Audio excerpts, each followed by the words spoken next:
రాష్ట్రంలో ఇంటర్మీడియట్ ప్రథమ ద్వితీయ సంవత్సరం ఫలితాలు విడుదలయ్యాయి. ఇంటర్ బోర్డు కార్యాలయంలో ఉప ముఖ్యమంత్రి భట్టి విక్రమార్క, మంత్రులు, విద్యాశాఖ కార్యదర్శి యోగితా రాణా ఫలితాలను విడుదల చేశారు. ఇంటర్ ప్రథమ సంవత్సరంలో 65.96% ఉత్తీర్ణత రాగా ఇంటర్ రెండో సంవత్సరంలో 65.65% ఉత్తీర్ణత వచ్చింది. ఇంటర్ ఫలితాల్లో మరోసారి బాలికలే ముందంజలో ఉన్నారు. పాస్ అయిన విద్యార్థులను డిప్యూటీ సీఎం భట్టి విక్రమార్క అభినందనలు తెలియజేశారు.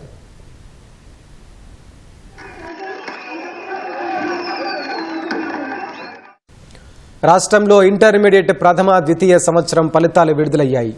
ఇంటర్ బోర్డు కార్యాలయంలో ఉప ముఖ్యమంత్రి భట్టి విక్రమార్క, మంత్రులు పొన్నం ప్రభాకర్, కోమటిరెడ్డి వెంకటరెడ్డి, విద్యాశాఖ కార్యదర్శి యోగితా రాణా ఫలితాలను విడుదల చేశారు. ఇంటర్ ప్రథమ సంవత్సరంలో 65.96% ఉత్తీర్ణత రాగా ఇంటర్ రెండో సంవత్సరంలో 65.65% ఉత్తీర్ణత వచ్చింది. ఇంటర్ ప్రథమ సంవత్సరంలో బాలికలు 73.83% ఉత్తీర్ణత సాధించగా బాలురు 57.83% ఉత్తీర్ణత సాధించారు. అదేవిధంగా ఇంటర్ సెకండ్ ఇయర్లో బాలికల ఉత్తీర్ణత 74.21% కాగా బాలురుల ఉత్తీర్ణత 57.31% వచ్చింది. ఇంటర్ ఫస్ట్ ఇయర్లో అత్యధికంగా మేడ్చల్ జిల్లాలో 77.21% ఉత్తీర్ణత నమోదైంది. అత్యల్పంగా మహబూబాబాద్ జిల్లాలో 48.43% ఉత్తీర్ణత సాధించారు. అదేవిధంగా సెకండ్ ఇయర్లో ములుగు జిల్లాలో అత్యధికంగా 80.12%, అత్యల్పంగా కామారెడ్డి జిల్లాలో 54.93% ఉత్తీర్ణత నమోదైంది. ఫస్ట్ ఇయర్లో ప్రైవేట్ కళాశాలల్లో 69.8% ఉత్తీర్ణత నమోదు కాగా సెకండ్ ఇయర్లో 65.83% ఉత్తీర్ణత నమోదైంది. అదేవిధంగా ఇక ప్రభుత్వ కళాశాలలో ఫస్ట్ ఇయర్లో 42.49%, సెకండ్ ఇయర్లో 53.44% ఉత్తీర్ణత నమోదైనట్లు ఇంటర్ బోర్డు ప్రకటించింది. గతం కన్నా మెరుగైన ఫలితాలు వచ్చాయన్న భట్టి విక్రమార్క ఫలితాల్లో ఈసారి కూడా బాలికలదే పైచేయిగా నిలిచారన్నారు. పాస్ అయిన విద్యార్థులకు ఉప ముఖ్యమంత్రి భట్టి విక్రమార్క శుభాకాంక్షలు తెలియజేశారు. ఫస్ట్ ఇయర్ పాస్ పర్సెంటేజ్ సంబంధించి కూడా 66.89%, సెకండ్ ఇయర్ పాస్ పర్సెంటేజ్ 71.37% గా, అలాగే ఫస్ట్ ఇయర్ అపియర్డ్ 4,88,430 స్టూడెంట్స్.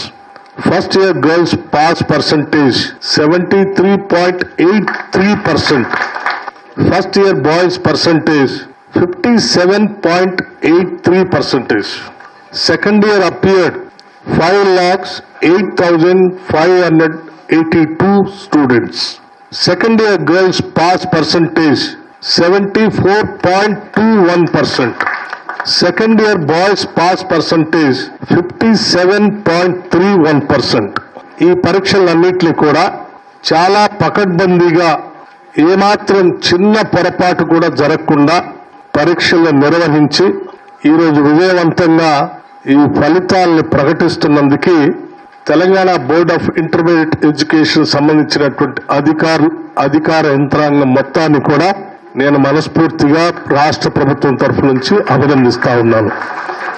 ఉత్తీర్ణులైనటువంటి విద్యార్థులందరికీ రాష్ట్ర ప్రభుత్వం తరఫున మనస్ఫూర్తిగా అభినందనలు తెలియజేస్తా ఉన్నాను. భవిష్యత్తులో కూడా ఈరోజు ఉత్తీర్ణులైనటువంటి విద్యార్థులంతా వారు ఉన్నత విద్య కోసం ఇంకా అడుగులు ముందుకు వేయాలని, వారి జీవితాల్లో అత్యున్నతమైనటువంటి స్థానాలకి ఎదగాలని రాష్ట్ర ప్రభుత్వం నుంచి మనస్ఫూర్తిగా కోరుకుంటూ ఉన్నాను. ఫలితాల్లో ఏమైనా సందేహాలున్న విద్యార్థుల కోసం తెలంగాణ ఇంటర్మీడియట్ బోర్డు సమయం ఇచ్చింది. రీకౌంటింగ్, రీవెరిఫికేషన్ కోసం ఈ నెల 23 నుంచి 30 వరకు ఇంటర్ బోర్డు అవకాశం ఇచ్చింది. రీకౌంటింగ్కు ₹100, రీవెరిఫికేషన్కు ₹600 ఫీజును కేటాయించింది. అదేవిధంగా మే 22 నుంచి అడ్వాన్స్డ్ సప్లిమెంటరీ థియరీ పరీక్షలు నిర్వహిస్తామని ఇంటర్ బోర్డు ప్రకటించింది. జూన్ 3 నుంచి 6 వరకు ఇంటర్ ప్రాక్టికల్ పరీక్షలుంటాయని బోర్డు పేర్కొంది.